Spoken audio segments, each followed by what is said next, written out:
রাহুল তার দাদুর বাড়ি এলো প্রায় 7 বছর পর। আজ রাহুলের সঙ্গে তার দাদুর দেখা হবে। কলেজ ছুটি না দিলে অবশ্য এই দেখাটা হতো না। বৃদ্ধ দাদু গ্রামের বাড়িতে একাই থাকেন। বেশ কয়েকবার রাহুলকে আসতে বলেছিলেন, কিন্তু রাহুল সময় করে যেতে পারে। কলেজ ছুটি দেওয়াতে রাহুল প্রথমেই ঠিক করলো এবারে ছুটিটা দাদুর সঙ্গেই কাটাবে সে। সেই মতো গ্রামে আসা। বাড়ির ভিতরে ঢুকেই রাহুল দেখলো তার দাদু উঠোনের চেয়ারে বসে আছেন। রাহুলকে বাড়িতে ঢুকতে দেখেই তিনি উঠে দাঁড়ালেন। এসো এসো দাদু ভাই, এতদিন পরে এই বুড়োর কথা তোমার মনে পড়লো? রাহুল এসে দাদুকে ঢিপ করে প্রণাম করল। দাদু রাহুলকে জড়িয়ে ধরলেন। দাদু, মনে তো ঠিকই পড়েছিল, কিন্তু সময় করে উঠতে পারছিলাম না। দাদু রাহুলকে ঘরের ভিতরে নিয়ে গেলেন। হাত মুখ ধুয়ে ফ্রেশ হয়ে রাহুল যখন খাবার টেবিলে এলো, তখন খাবারের আয়োজন দেখে তার চোখ কপালে উঠে গেল। দাদু, এ কি করেছো? এত রান্না? আর কেউ আসবে নাকি? আর কে আসবে? তুমি আসবে বলেই তো আমি ননিকে দিয়ে বাজার করিয়েছি। ননি যেভাবে রান্না করেছে তাতে পুরো একটা বিয়ে বাড়ির অর্ধেক খাবার হয়ে যাবে। ননি ততক্ষণে দাদুর পাশে এসে দাঁড়িয়েছে। তার দিকে ফিরে রাহুল বলল, তা ননি, দাদুকেও এরকম খেতে দাও তো নাকি? ননি জিভ কেটে বলল, বাবু তো কিছু খান না, তিনি সামান্য একটু মুখে দেন। আজকে আপনি আসবেন বলে পুরো বাজারটাই তুলে এনেছেন। রাহুল হেসে ফেলল। খাওয়া দাওয়ার পাট চুকিয়ে রাহুল গ্রামে ঘুরতে বের হলো। গ্রামে ঘুরতে ওর বেশ ভালোই লাগে। পথে দেখা হলো ওর বন্ধু বিজয়ের সাথে। বিজয় তাকে দেখে অবাক হয়ে গেল। আরে রাহুল না? হ্যাঁ, আমি। দুজনে হ্যান্ডশেক করলো। বিজয় জিজ্ঞেস করলো, তুই কবে এলি? আজ দুপুরে এলাম। কতদিন আছিস? এই তো আছি, 2 সপ্তাহের মতো। তুই কি এখন ব্যস্ত? আরে না না, একদমই না। তাহলে চল দুজনে মিলে একটু ঘুরে আসি। হ্যাঁ চল না, আমার তো আরো ভালোই হলো। দুই বন্ধু মিলে গ্রামের নদীর ধারে বেড়াতে গেল।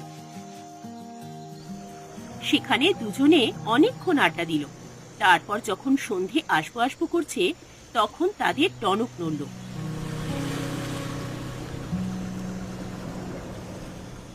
এই দেখেছিস কত বেলা হয়েছে? গল্পে গল্পে একদম খেয়ালই ছিল না। চল চল উঠে পড়ি। রাহুল চারপাশে তাকিয়ে দেখলো বিকেল শেষ হয়ে গেছে। সে উঠে পড়ল।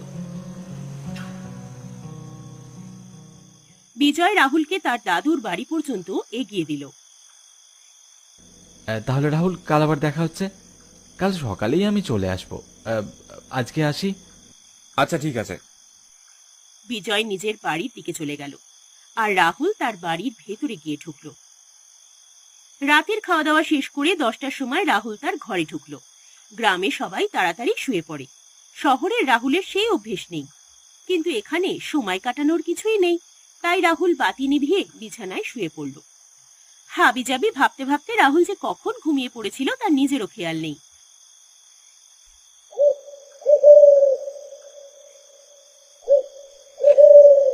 রাত তখন 2টো। তখন রাহুলের মনে হলো কোথা থেকে যেন একটা কান্নার আওয়াজ ভেসে আসছে। রাহুলের ঘুম ভেঙে গেল। সে বিছানা ছেড়ে উঠে বসল।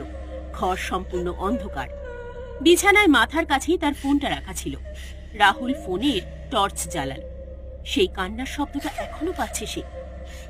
এত রাত্রিবেলা কে কাঁদছে? রাহুল উঠে গিয়ে ঘরের বাতির সুইচে চাপ দিল, কিন্তু বাতি জ্বলল না। আরে ধুর, ইলেকট্রিসিটিটা যাওয়ার আর সময় পেল না। রাহুল টের পেল সেই কান্নার শব্দটা আস্তে আস্তে আরো গাঢ় হচ্ছে। তার মানে কান্নাটা দূর থেকে কাছে এগিয়ে আসছে। রাহুলের শিরদাঁড়া দিয়ে ঠান্ডা শিহরণ ফেলে গেল। প্রথমে যে কান্নাটা শুনে সাধারণ কান্না বলে মনে হয়েছিল, এখন আর সেটা সাধারণ কান্না বলে তার মনে হলো না। যেন কোনো অমানসিক যন্ত্রণায় কেউ ঢুকরে কাঁদছে। এই স্বর পৃথিবীর কোনো মানুষের স্বর হতেই পারে না। কান্নার আওয়াজ আস্তে আস্তে আরো গভীর হচ্ছে। সে যেন রাহুলের বাড়ির কাছে চলে এসেছে। রাহুলের জানলা বন্ধ, মনে হচ্ছিল যেন ঠিক রাহুলের জানলার পাশেই সে এসে দাঁড়িয়েছে। ঠিক তখনই রাহুলের হাতের ফোনের ফ্ল্যাশ লাইটটা বন্ধ হয়ে গেল। সারা ঘর তখন অন্ধকারে ডুবে গেছে, আর তার জানলার ওপাশ থেকে ভেসে আসছে অমানুষিক কান্নার আওয়াজ। রাহুল চিৎকার করার শক্তিও হারিয়ে ফেলেছে। কোনো মতে সে বিছানা পর্যন্ত যেতে পারল, তারপর অজ্ঞান হয়ে গেল।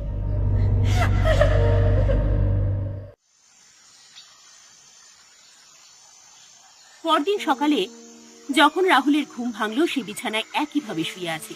রাহুল উঠে দাঁড়ালো। প্রথমে তার কিছুই মনে পড়ল না, তারপরই গত রাতের ঘটনা তার মনে পড়ে গেল। মনে পড়তেই রাহুল চারিদিকে তাকিয়ে দেখল। কাল রাতের ঘটনাটা রাহুলের কাছে স্বপ্ন বলে মনে হলো। কালকে তাহলে যে কান্নার আওয়াজ শুনেছিলাম, সেটা কি আমার মনের ভুল, নাকি স্বপ্ন দেখেছিলাম? রাহুল মনে মনে এসব ভাবছিল। তখন তার পেছনে ননি এসে তাকে ডাক দিল। ছোট বাবু, রাহুল চমকে উঠে পিছনে তাকালো। ননিকে দেখে সে একটু আশ্বস্ত হয়ে তাকে জিজ্ঞেস করলো, কি ব্যাপার ননি? বড় বাবু আপনাকে বাইরে পিঠা খেতে ডাকছেন। পিঠে কে বানিয়েছে, তুমি? না ছোট বাবু, একজনকে ঠিক করা হয়েছিল পিঠে বানিয়ে দেওয়ার জন্য, সেই বানিয়েছে। আচ্ছা তুমি যাও, আমি হাত মুখ ধুয়ে তারপর আসছি। ননি চলে গেল। রাহুল আর কিছু না ভেবে ঘর ছেড়ে বেরিয়ে পড়ল। উঠোনে দুটো চেয়ার রাখা ছিল, একটায় রাহুলের দাদু বসে আছে, আর একটা ফাঁকা ছিল। রাহুল উঠোনে এসে দাঁড়াতেই দাদু বললেন, এই তো দাদু ভাই এসে গেছে। বসো বসো চেয়ারে। রাত্রের ঘুম কেমন হলো? রাহুল চেয়ারে বসলো। সে ভাবল দাদুকে গত রাতের কথা না বলাই ভালো, তাই বলল, ঘুম ভালোই হয়েছে, তবে নতুন জায়গা তো প্রথম প্রথম একটু অস্বস্তি হয়েছে। ওটা কোনো বিষয় না, দেখবে আজকে আর কোনো অস্বস্তির হবে না। এই দাদু ভাইকে পিঠে দাও। পিঠে খেয়ে রাহুলের বেশ ভালো লাগলো। কিছুক্ষণের মধ্যেই বিজয় এলো, তাকেও পিঠে দেওয়া হলো। পিঠে খেতে খেতে বিজয় রাহুলকে বলল, তুই তো এখানে 2 সপ্তাহ আছিস, তোর কি কি প্ল্যান আছে বলতো? আমার কোনো প্ল্যান নেই, আমি এখন একেবারে মুক্ত বিহঙ্গ। বিজয় হেসে ফেলল। মুক্ত বিহঙ্গ যখন, তখন ঘুরতে গেলে কোনো আপত্তি আছে? একেবারেই না, আমি তো এসেছি ঘুরবার জন্য। কোথায় যাবি? আমাদের গ্রামের শেষ দিকে একটা জঙ্গল আছে, সেই জঙ্গলে বেশ দারুণ দারুণ ফুল ফোটে, সেগুলো তোকে দেখিয়ে নিয়ে আসতাম। বেশ, তো কখন বেরোবি? বের হতে হলে সকালে বের হয় ভালো, কারণ গ্রামের শেষ মাথা তো, আর জঙ্গলটাও বেশ বড়। আরে কোনো ব্যাপার না, চল তাহলে খেয়ে দিয়েই বের হওয়া যাবে। সকালের খাবার খেয়ে রাহুলরা জঙ্গলের উদ্দেশ্যে বেরিয়ে পড়ল। পথে যেতে যেতে রাহুল বলল, জঙ্গলটা কি রকম, মানে শুধুই জঙ্গল, নাকি কোনো জন্তু জানোয়ার আছে?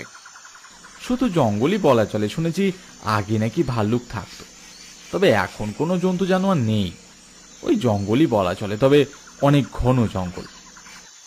পথে যেতে যেতে আর চারপাশের শোভা দেখতে দেখতে রাহুল গত রাতের কথাটা ভুলেই গেছিল। রাহুল আর বিজয় যখন জঙ্গলে পৌঁছলো, তখন রাহুল বিস্ময়ে চোখ বড় বড় করে ফেলল। বিজয়ের কথা শুনে এসে বুঝতে পারেনি যে জঙ্গলটা এত ঘন হবে। বিজয়কে সে জিজ্ঞেস করল, বাপ রে, জঙ্গল তো আসলেই অনেক ঘন। পথ চিনে বেরিয়ে আসতে পারবো তো? তোকে বলেছিলাম না।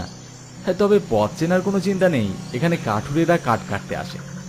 জঙ্গলের ভেতরে পথ আছে, ও কোনো সমস্যা নেই, তবে দেখে শুনে একটু পা ফেলতে হবে। এই যা। কেন, সাপ আছে? তা তো অবশ্যই। বিজয় রাহুলকে সঙ্গে নিয়ে জঙ্গলের ভিতরে ঢুকে পড়ল।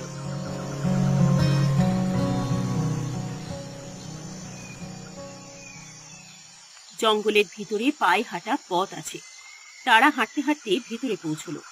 জঙ্গলের ভিতরে পাখির ডাক, চারপাশে নানা রকম গাছ আর অসাধারণ সুগন্ধি কিছু ফুল দেখে রাহুলের মন ভালো হয়ে গেল। তার মন চাইছিল যেন এখানেই সে থেকে যায়। বিজয় সবকিছু ঘুরিয়ে রাহুলকে দেখাচ্ছিল। রাহুলকে মাঝে মাঝে আনমনা হয়ে যেতে দেখে বিজয় জিজ্ঞেস করল, কি ব্যাপার রাহুল? না না, কিছু না। কিন্তু কিন্তু এর পরেই সত্যি ভয়ঙ্কর ঘটনা ঘটল। বিজয় অন্য একদিকে তাকিয়েছিল। রাহুলের দিকে তার খেয়াল ছিল না। রাহুল নিজের মতো জঙ্গলে ঘুরছিল। এমন সময় সে দেখল জঙ্গলের এক গাছের পিছন থেকে কে যেন তার দিকে উঁকি মেরে সরে গেল।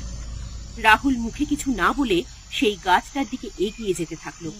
গাছটার কাছে যেতেই রাহুলের মনে হলো কে যেন তার পিঠে হাত রাখলো। ভয়ঙ্কর ঠান্ডা আর কঠিন সেই হাত।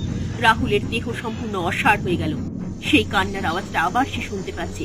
ভয়ঙ্কর জান্তব এক কান্নার আওয়াজ। রাহুল আর স্থির থাকতে পারল না। সঙ্গে সঙ্গে সে দিক বিদিক ভুলে দৌড়তে শুরু করলো। এবার বিজয় রাহুলকে খেয়াল করলো। আরে রাহুল, কি করছিস কি? রাহুল, এই রাহুল! বিজয় চিৎকার করতে করতে রাহুলের পিছনে ছুটতে লাগলো। দুজনে ততক্ষণে জঙ্গলের বাইরে বেরিয়ে এসেছে। বিজয় আর একটু জোরে দৌড়ে 2 হাত দিয়ে রাহুলকে ধরে ফেললো। দুজনেই হাঁপাচ্ছিল। তবু বিজয় রাহুলকে জিজ্ঞেস করলো, তুই তুই ওইভাবে দৌড়াচ্ছিলি কেন? কিছু হয়েছে? আর যদি কামড়েছে নাকি? রাহুল তখনও কোনো কথা বলতে পারছিল না। একটা বড় শ্বাস নিয়ে সে বলল, বিজয়, বিজয়, আমার খুব ভয় করছে। আমাকে এখান থেকে নিয়ে চল শিগগিরই। বিজয় আর কোনো কথা বলল না। তারা জঙ্গলের বাইরে চলে এসেছিল। রাহুলকে নিয়ে বিজয় কাছের একটা গাছের ছায়ায় বসল। কিছুক্ষণ পর রাহুল ধাতস্থ হলে বিজয় তাকে জিজ্ঞেস করলো, আচ্ছা রাহুল, এই রাহুল, বলতো আমায় ঠিক কি হয়েছে? রাহুল বিজয়কে সব বলল। সেই সাথে রাতের কান্নার আওয়াজের কথাও বলল। সেই আওয়াজটাই সে জঙ্গলে পেয়েছিল। প্রথমটা বিজয় বিশ্বাস করতে চায়নি, কিন্তু রাতের বেলার কান্নার আওয়াজের কথা শুনে বিজয় আশ্চর্য হয়ে গেল। তুই রাতে কান্নার আওয়াজ শুনেছিলি? তুই নিশ্চিত? হ্যাঁ, প্রথমটায় আমারও বিশ্বাস হয়নি, কিন্তু বিশ্বাস কর, আমি জঙ্গলেও ঠিক একই আওয়াজটাই শুনেছি। বিজয়ের মুখ থমথমে হয়ে গেল, কিন্তু সে রাহুলকে কিছুই বলল না। তারা দুজনে গ্রামে ফিরে গেল। রাহুলের বাড়ির সামনে এসে বিজয় রাহুলকে বলল, রাহুল শোন, বলছি তোর দাদুকে এখন কিছু বলার দরকার নেই। আমি পরে তোর সাথে কথা বলবো। আমি রাত্রের বেলায় আবার আসবো, ঠিক আছে? রাহুল বিজয়ের কথার অর্থ বুঝতে পারল না, কিন্তু সে আপত্তি করল না। তারা দুজনে তখন যে যার মতো বাড়ি চলে গেল। রাত 10টার দিকে বিজয় এলো। রাহুল তাকে নিজের ঘরে বসালো। তারপর বিজয়কে রাহুল জিজ্ঞেস করলো, তুই কিছু বলবি বলছিলি, কি সেটা? এখন না, আগে আমি তোর সঙ্গে রাতটা কাটিয়ে দেখব সত্যি সেই কান্নার আওয়াজ শোনা যায় কিনা। রাহুল ভয় পেয়ে গেল। সে বলল, সেই কান্নার আওয়াজ আমি আর কখনোই শুনতে চাই না। ওহ, কি ভয়ঙ্কর সেই আওয়াজ। আরে ভয় নেই, আমি তো আছি, দেখাই যাক না কি হয়। রাহুল কিংবা বিজয় কেউই রাত্রে ঘুমোলো না। বিছানায় বসে গল্প করতে করতেই সময় কাটিয়ে দিল। রাত 2টো বাজতেই রাহুল আর বিজয় একসঙ্গে খেয়াল করলো বহু দূর থেকে যেন একটা কান্নার আওয়াজ ভেসে আসছে। শব্দটা খুবই মিহি। রাহুল আতঙ্কে নীল হয়ে গেল। ওই দেখ, সেই আওয়াজ আবার শোনা যাচ্ছে। বিজয় কিছু উত্তর দেওয়ার আগেই ঘরের বাতি নিভে গেল।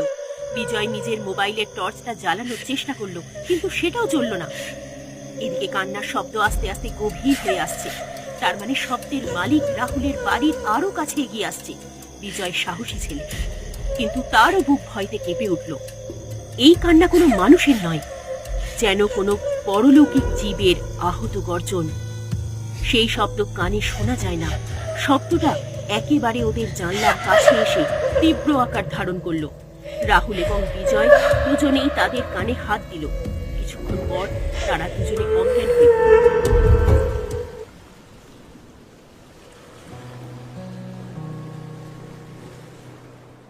পরদিন সকালবেলা রাহুলের দাদু এবং বিজয় তাদের ড্রয়িং রুমে সোফায় বসে রয়েছে। দাদু সকালবেলা রাহুলের মুখে সবটা শুনেছেন। চিন্তিত মুখে তিনি সামনের দিকে তাকিয়ে আছেন।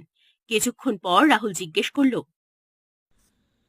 আচ্ছা, এই কান্নার রহস্য আমার মনে হচ্ছে আপনারা জানেন, কিন্তু আমাকে কিছু বলছেন না। তুমি ঠিকই বলেছ দাদু ভাই, এই কান্নার পিছনে একটা রহস্য আছে, তবে সেটা খুব একটা সুখকর নয়।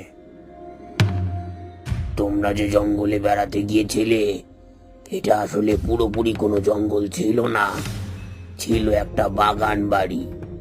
আমাদের গ্রামের জমিদার মশাইয়ের বাগান বাড়ি। ওখানে যেসব ফুল গাছ তুমি দেখেছো, ওগুলো সব জমিদার মশাইয়ের। কিন্তু আমি তো সেখানে কোনো বাড়ি দেখলাম না। আর তার সাথে এই কান্নার কি সম্পর্ক? বলছি, জমিদার মশাইয়ের একটা মেয়ে ছিল, নাম নিরুপমা। এই নিরুপমাকে কমল নামের একটা ছেলে ভালোবেসে ফেলে। তারপর যা হয়, জমিদার মশাই জানতে পারেন এবং কমলের ওপর খুব রেগে যান। তিনি কমলকে ভয়ঙ্কর শাস্তি দেন। জমিদারের লাঠিয়াল বাহিনী তাকে ধরে নিয়ে এসে সারা রাত লাঠি দিয়ে পেটাতে থাকে। মাঝরাতে কমল মারা যায়। ভোরবেলা তাকে শ্মশানে দাহ করে ফেলা হয়। কেউ জানতে পারেনি।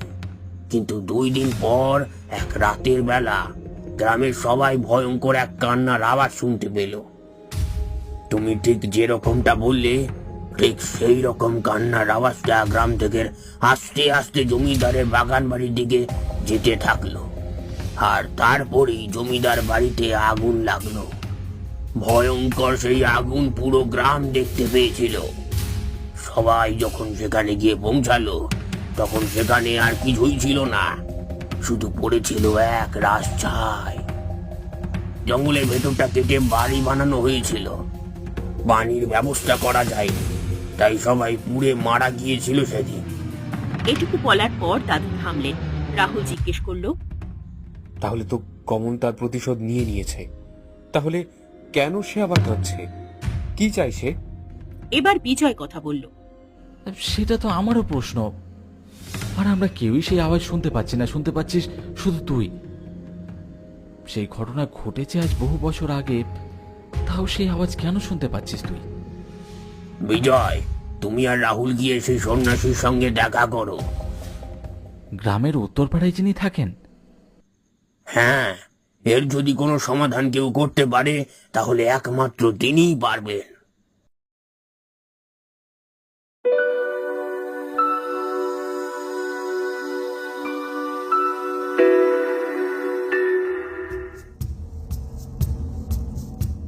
বিকেলেই বিজয় আর রাহুল সেই সন্ন্যাসীর আশ্রমে গিয়ে পৌঁছল। সন্ন্যাসী তখন ধ্যান করছিলেন। তাদের দেখে ধ্যান ছেড়ে উঠে দাঁড়ালেন তিনি। সবার আগে কথা বলল বিজয়। সাধুজি, আমরা একটা সমস্যায় পড়ে আপনার কাছে এসেছি। আপনি যদি আমাদেরকে একটা উপায় বলে দেন, তাহলে খুব উপকার হয়। তোমরা কি সমস্যায় পড়েছো সেটা না জানলে তো আর আমি সমাধান বলে দিতে পারি না। কি সমস্যায় পড়েছো তোমরা? রাহুল আর বিজয় সম্পূর্ণ ঘটনাটি তাকে খুলে বলল।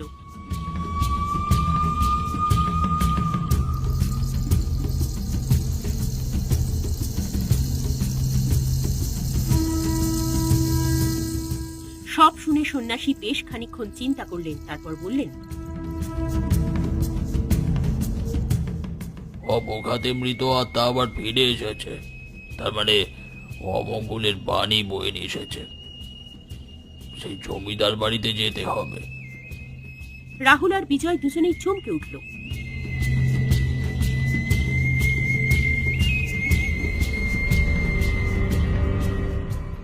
জমিদার বাড়িতে? কেন সাধুজি? কারণ কমল আর জমিদার বাড়ির সবার মৃত্যু ওখানেই ঘটেছে। আজ অমাবস্যা, আজকেই যেতে হবে। আজ রাত্রেবেলা ওখানে যজ্ঞে বসতে হবে। রাহুলের বুক ধড়ফড় করতে লাগলো, কিন্তু সে কিছুই বলল না। বিজয় বলল, তাহলে তাই হবে। আপনি কি আমাদের সঙ্গে যাবেন? যাব। বারান্দায় সন্ন্যাসীর গেরুয়া রঙের একটা ঝোলা পড়েছিল। তিনি সেটাকে কাঁধে তুলে নিয়ে বললেন, চলো।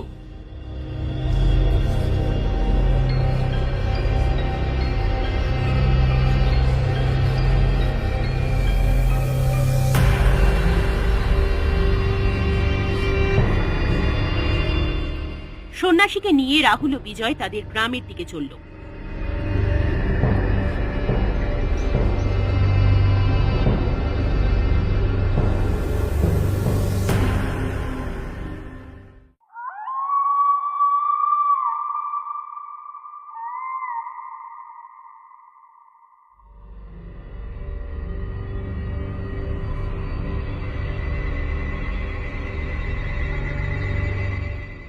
রাত 12টার সময় জঙ্গলের ভিতরে জমিদার বাড়ির অংশে সন্ন্যাসী যজ্ঞে বসলেন। রাহুল ও বিজয় তার সঙ্গে রয়েছে। তারা তার সামনে দুই দিকে বসে আছে। সন্ন্যাসী দ্রুত মন্ত্রোচ্চারণ করে যাচ্ছেন আর সামনের জ্বলতে থাকা আগুনে মুঠো করে কি যেন ছুঁড়ে মারছেন। ছুঁড়ে মারার সঙ্গে সঙ্গে আগুন লকলক করে বেড়ে উঠছে।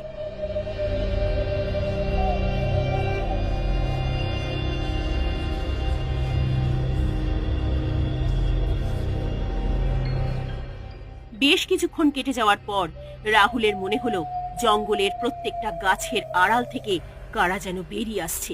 রাহুল ভয় পেয়ে গেল।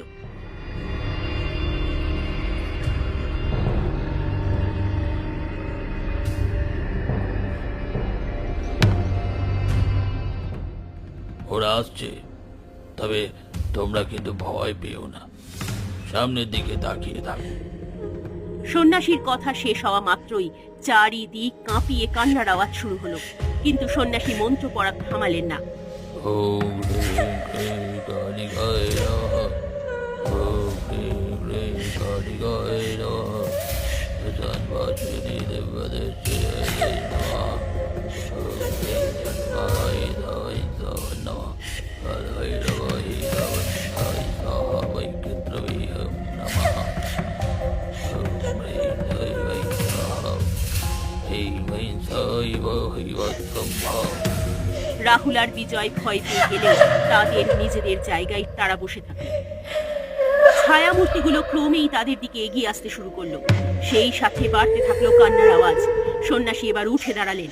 তার দেখা দেখি রাহুল আর বিজয় উঠে দাঁড়ালেন। তারপর সন্ন্যাসী তার হাত মুঠো করে কপালে ঠেকিয়ে চোখ বুজে একটা মন্ত্র বিড়বিড় করে উচ্চারণ করলেন। তারপর সেই হাত থেকে এক মুষ্টি ছাই ছড়িয়ে দিলেন সেই কালো মূর্তিগুলোর দিকে। কান্না থেমে গেল। তার বদলে কে যেন প্রচন্ড যন্ত্রণায় চিৎকার করে উঠল। সন্ন্যাসী আবার মাটি থেকে এক মুঠো ছাই তুলে নিলেন। তারপর সেই ছাই আগুনে ফেলে দিলেন। রাহুল আর বিজয় অবাক হয়ে দেখল তাদের চারপাশ থেকে সেই কালো মূর্তিগুলো ধুলোর মতো করে আকাশে উড়ে যাচ্ছে। এতক্ষণ ধরে রাহুলের যে ভয় ভীত ভাব লাগছিল, আস্তে আস্তে সেটা থেমে গেল।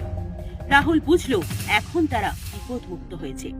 সকালবেলা সন্ন্যাসী তাদের কাছ থেকে বিদায় নিয়ে তার নিজের আশ্রমে চলে গেলেন।